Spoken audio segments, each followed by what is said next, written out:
Assunto muito sério. Rodrigo Carpati, doutor Rodrigo Carpati, que é advogado, está com a gente. Vamos falar sobre contratos de aluguel. Seja bem-vindo. Como vai? Tudo bem? Tudo bem, você. São tantas as pegadinhas que a gente pode ter nessa situação, né? Com certeza. Tem que tomar muito cuidado na hora de firmar uma locação. E não se animar muito, porque às vezes a gente vai por impulso. Parece que você encontrou um imóvel que você sempre sonhou e qualquer coisa que te colocarem lá, você aceita, né? E tem algumas armadilhas também. A internet também você acaba caindo, você vê um imóvel, pode ter algum problema, então tem que tomar muito cuidado, não basta ir por impulso. Se você for por impulso, você pode realmente estar tendo um novo problema na sua vida, né? Olha, tem muitas dúvidas que chegaram, dá tempo de você mandar suas perguntas também. Vamos ver a primeira dúvida de quem é? É do Daniel. O proprietário pode escolher para quem locar o imóvel? Pode escolher não locar para quem tem uma família grande, por exemplo? Então, infelizmente o proprietário ele pode, porque não existe uma relação de consumo entre o proprietário e o inquilino. Se tivesse uma relação de consumo, que tivesse à mercê, por exemplo, do Código de Defesa do Consumidor, o proprietário não teria a faculdade de escolher. Como não está, o proprietário ele pode sim escolher para quem locar esse bem. Quer dizer, eu tenho uma casa, quero alugar para você, você tem 4 filhos, fala não, com 4 não aceito. Exatamente. Ou tem cachorro eu não quero. Não pode ter nenhuma forma de discriminação. Então não pode discriminar alguém em função da raça, da cor, da opção sexual. Isso seria um crime, inclusive, mas é o meu bem, eu posso escolher para quem locar. Eu não quero, por exemplo, que o bem seja deteriorado com um animal, eu tenho um piso de mármore ou um carpete de madeira que pode se estragar se tiverem muitas crianças. O bem, por exemplo, pode não estar preparado, pode não ter grade ou tela para criança. Então o proprietário pode sim optar. Muito bem. Vamos ver mais uma? Renato, aluguei um apartamento recentemente e fiquei muito surpreso ao ver o proprietário do imóvel que aluguei utilizando a piscina do prédio, mesmo ele não morando mais lá. O proprietário que locar o bem pode continuar a usar a área comum? Então, no direito a gente tem o direito de usar, dispor e fruir do bem. Então, ele pode? Não, ele não pode. A partir do momento que ele loca, ele está passando o uso para o inquilino. Ele pode dispor, que é locar, e fruir, que seria vender, mas utilizar ele não pode, ele perde esse direito. Então nada do dono do imóvel ficar na piscina lá do prédio do Renato? Não, mas acontece, a gente tem muitos casos. E aí denuncia para quem? Então, vira uma briga de condomínio. Pois é. E que briga, né? E que briga. Devia ter multa nesses casos, não devia? Mas tem. Mas o síndico precisa autuar, ele precisa verificar, o zelador precisa observar, então muitas vezes a situação ocorre sem que o condomínio consiga fiscalizar. E se o Renato tirar uma foto discreta assim? Então, como a relação dele é com o proprietário... Mas ninguém sabe que é ele. Então, mas para que ele vai denunciar o próprio proprietário dele? É melhor que ele não se envolva, deixe o prédio verificar. Se o prédio verificar essa situação e denunciar, daí é outra situação. Mas situação chata, né, gente? Se existe lei é pra gente seguir. Com certeza. Concordo. Com certeza. Se ele quer usar a piscina, não aluga o imóvel. Aí usa o imóvel e a piscina, né? Não dá para ter o melhor dos dois mundos. Pois é, concordo plenamente. Vamos ver mais uma? Roseli, morava em uma casa alugada e sem nenhum aviso prévio, o dono da casa vendeu o imóvel e só me comunicou que eu teria apenas 30 dias para sair.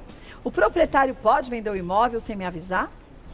Então, se o imóvel for vendido no curso da locação, aquele que adquiriu o bem, ele tem direito de denúncia, mas ele tem que dar um aviso de 90 dias. Não de 30, né? Não de 30. E ele precisa conceder, sim, o proprietário, antes de vender, o direito de preferência para aquele inquilino, desde que aquele contrato esteja averbado no registro de imóveis. Então, a Roseli pode entrar com algum tipo de ação contra o outro dono, já que ele não perguntou a ela se ela queria o imóvel e só está dando 30 dias para ela sair? Se o bem tiver sido registrado, se a locação tiver sido registrada no cartório, ela pode inclusive consignar o valor em juízo e comprar ela o bem. Se ela não tiver essa intenção, ela pode entrar na justiça e impedir a desocupação em 30 dias. Porém, ela vai ter que desocupar em 90, que é o que reza a lei. Mas vai ter que desocupar. Vai ter que desocupar. Volto que tem muita pergunta. Quer advogado? Vamos ver a primeira pergunta dessa leva, que é do Adailto. A síndica do meu prédio vive pegando no meu pé e fica me multando. Sou obrigado a pagar?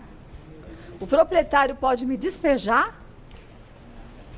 Então, a síndica ela não pode ficar pegando no seu pé. Tem que ver se realmente você não está dando causa para isso. Porque pegar no pé é relativo, né? Se ela estiver dando causa a esses problemas, ela pode, inclusive, ser despejada, porque existe uma infração contratual. O inquilino ele se obriga a cumprir o regimento interno e a convenção. Então, quer dizer, se eu tenho uma convenção no meu prédio que eu não posso andar descalço, sem camisa, e eu faço isso constantemente, sou atuado, multado, eu posso ser expulso do prédio. Pode ser expulso do prédio, pode ser eventualmente pelo condomínio, mas o próprio proprietário pode ingressar com uma ação de despejo por uma infração contratual.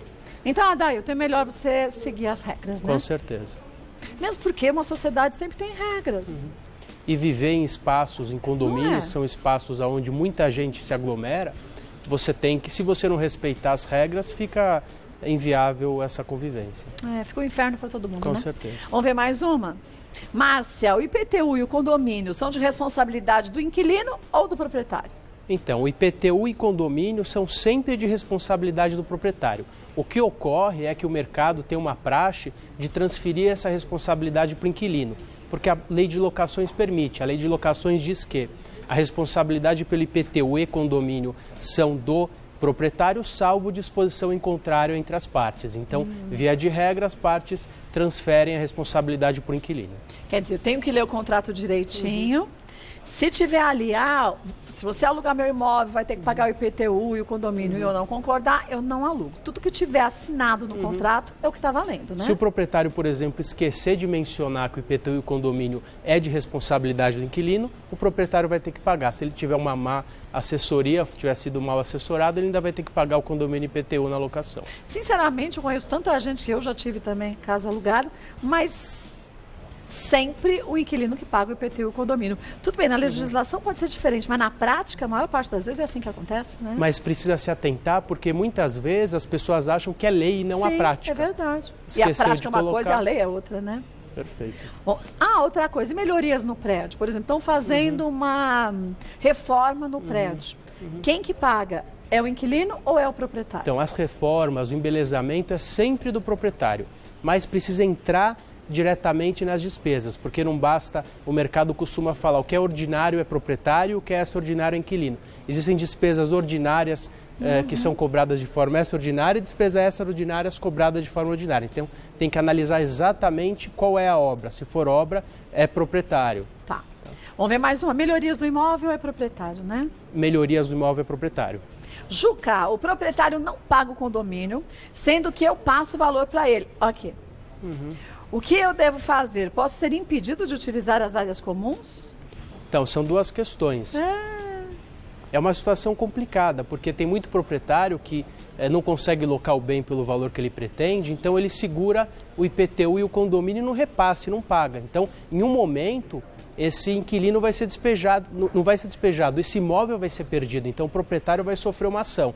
O inquilino não tem o que fazer, ele pode tentar acordar com a administradora do bem ou com o próprio proprietário para repassar diretamente o condomínio para a gestão, para o prédio, o que dificilmente vai ser aceito. Então ele tem que tomar cuidado para não pagar, para não deixar essa ação correr e ele sofrer, por exemplo, o impedimento, porque essa unidade vai ser vendida para terceiros. Mas o que ele pode fazer, já que ele não pode ele mesmo, sem o consentimento do proprietário, pagar direto para o condomínio? Monitorar, verificar se a ação está seguindo. Se ele correr o risco desse imóvel ser vendido, ele sai antes, ele rescinde o contrato. Existe a rescisão também por parte do descumprimento do locador. E a questão do impedimento da utilização de áreas comuns, de forma alguma, nem o proprietário, nem o inquilino, nem ninguém podem ser proibidos de utilização de áreas comuns. Por falta de pagamento de condomínio, né? Vamos ver mais uma. Sueli, se eu sair antes do prazo, pago multa? De qual valor? Existe uma regra? Então, mais uma vez, a regra é uma praxe do mercado. Normalmente são 3 aluguéis.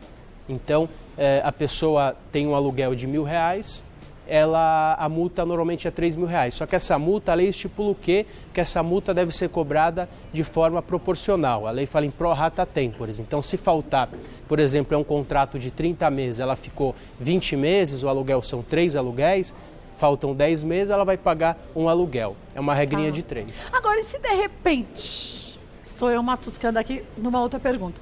Eu tenho meu imóvel, ofereci para você que alugou, você não quis comprar. Tudo bem, vendi para outra pessoa. Eu tenho que te pagar esses 3 meses? Também? Quer dizer, se eu saio, eu pago. Se você me tira, você me paga também? Não, se tirar não te paga, mas vai depender. Muitas vezes aquele que adquire não denuncia o contrato, ele está comprando para manter uma renda. Sim, entendi. Também tem esse caso. Quer dizer, eu vendo, mas o Joãozinho que comprou o meu imóvel, eu aceito que você continue lá e tudo bem, né? Perfeito. O que a lei diz? Se eu comprar, eu posso tirar aquele que está lá no imóvel, concedendo um prazo de 90 dias. Sem pagar nada? Sem pagar nada. Não tem multa nesse caso? Não, infelizmente não. Vamos ver mais uma? Jussara, quando vencer o prazo do contrato, tem que sair ou renova automático? A lei diz que no vencimento do prazo ele se encerra, mas se o proprietário não pedir o imóvel, renova-se por prazo indeterminado. Então, se o proprietário pedir, olha, eu quero o imóvel, você é obrigado a sair. Se ele não pedir, a lei diz que o contrato continua a viger por prazo indeterminado. Então, nesse caso, o inquilino, no momento que o proprietário quiser o bem, ele precisa notificar o inquilino com 30 dias de antecedência para desocupar. A relação fica mais frágil, porque o inquilino o imóvel pode ser solicitado a qualquer período. E se o inquilino quiser sair, ele avisa o proprietário e o proprietário pode pedir multa? Se o inquilino sair, durante o prazo de vigência do contrato... Mas aí o contrato não tem prazo? Se tiver indeterminado, ele não paga mais multa. Não paga mais multa. Acaba sendo bom também.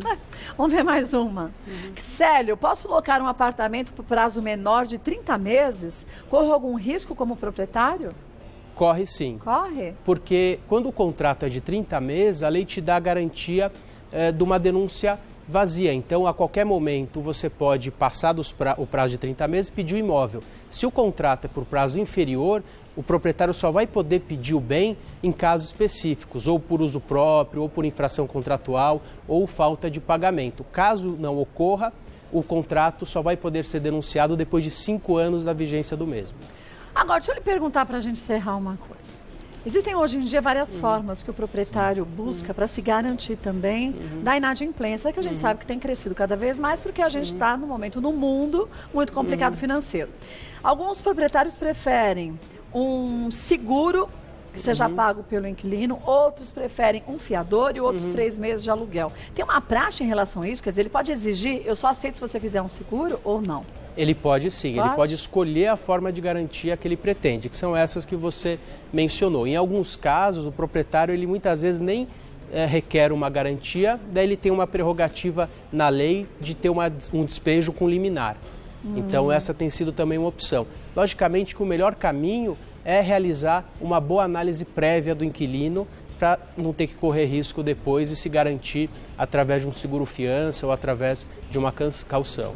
Acho que o melhor negócio é aquele que tem que ser bom para os dois lados. Sempre, com não certeza. É? Para o dono do imóvel e para quem vai alugar. Quer dizer, os dois lados têm que ter boa garantia e bons relacionamentos também, né? Para resolver problemas que, infelizmente, acontecem, né? Acontece, você loca um bem, você está ali no imóvel, às vezes você precisa do proprietário porque quebrou alguma coisa. Então, quanto melhor for essa relação, mais saudável, vai ser mais fácil a manutenção do inquilino para o proprietário e do proprietário também para manter um bom inquilino. É verdade. Olha, vou passar para vocês o contato do Dr. Rodrigo Carpati, que é advogado. Qualquer dúvida você pode entrar em contato. O telefone é o 0 operadora 11 3095 6000. E querendo que a gente fale sobre algum outro tema, fique à vontade, mande para a gente. Dr. Rodrigo retorne e a gente esclarece. Obrigada mais uma vez.